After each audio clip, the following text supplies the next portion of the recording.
Canucks fans, hold on to your seats because we've got some crucial updates that could shake up our playoff hopes. With two of our star players sidelined due to injuries, what does this mean for our upcoming road games? As we brace ourselves for battles against Calgary and Seattle, you won't want to miss the full scoop on how this could impact our standings. Be sure to hit that subscribe button and like this video to stay in the loop on all things Canucks. The Vancouver Canucks are facing some tough times as they gear up for a crucial stretch in their season.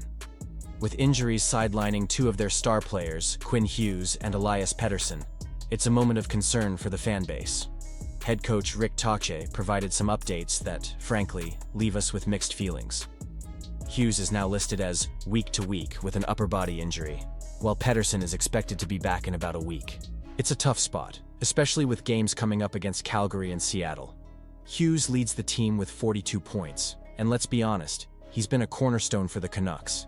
His ability to influence the game from the blue line is something we can't overlook. Just look at his last game against the Sharks on December 23rd, where he logged an impressive 24:45 of ice time and managed to record 2 assists, all while dealing with this injury.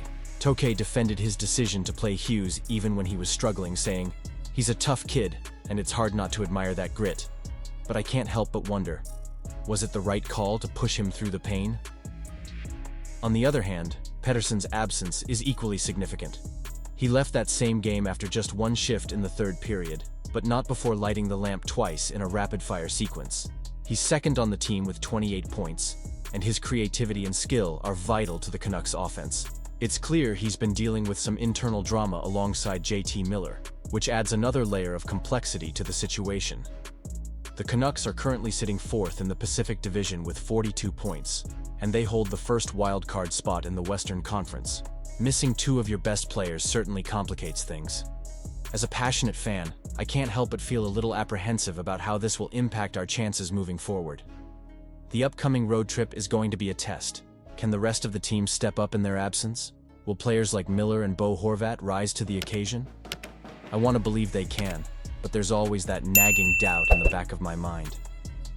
Let's talk about the emotional weight of this situation. We've invested so much hope in this season, and seeing our key players sidelined is disheartening. The playoffs are right around the corner, and every point matters. The last thing we want is to slip out of that wild card spot, especially with a tough schedule ahead. The Canucks won't return home until they face the Nashville Predators on Saturday, making it a full week without Hughes and Pettersson.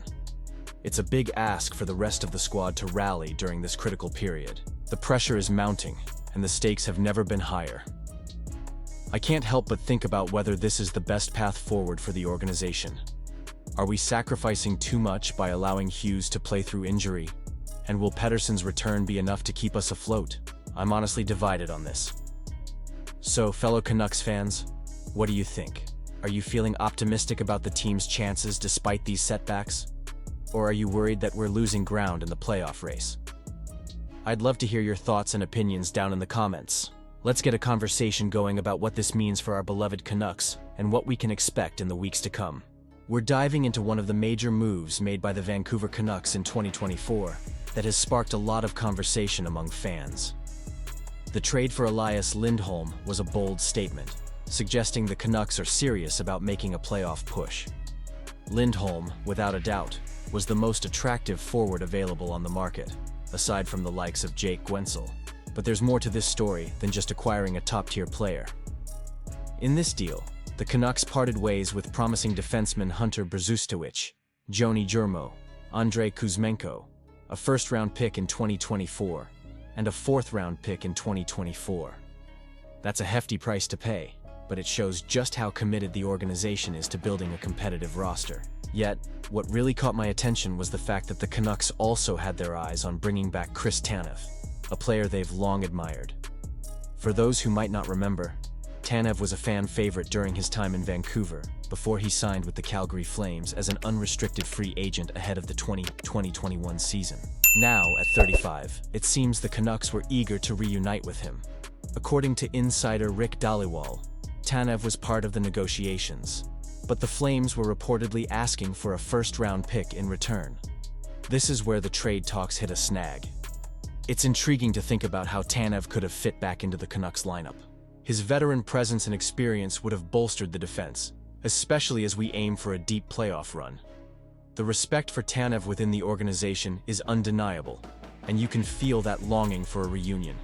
However, with Tanev ultimately signing a 6-year deal worth $4.5 million annually with the Toronto Maple Leafs, the Canucks will have to explore other options.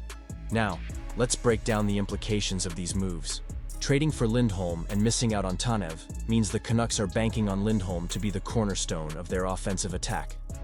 His skill set is top-notch, and if he can mesh well with the existing core, this could be a game-changer.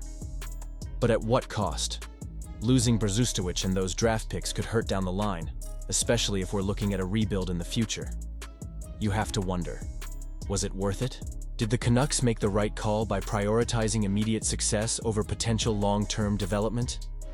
Personally, I'm torn on this. Lindholm is an incredible player, but the risk of depleting the prospect pool is real. It's a gamble, and it all comes down to how well this new addition performs. As fans, we're all riding this emotional roller coaster together. The excitement of adding a player like Lindholm is palpable, but there's also that lingering sense of uncertainty about the future. Will this decision pay off in the playoffs, or will we be left wishing we had held on to those young talents? I want to hear from you. What do you think about the Canucks' strategy? Was going after Lindholm the best move?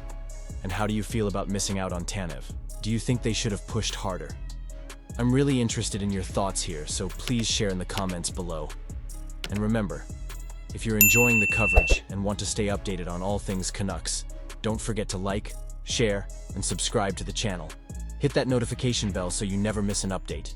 We've got a lot more content coming your way, and this journey through the season is just getting started. Let's keep the conversation going.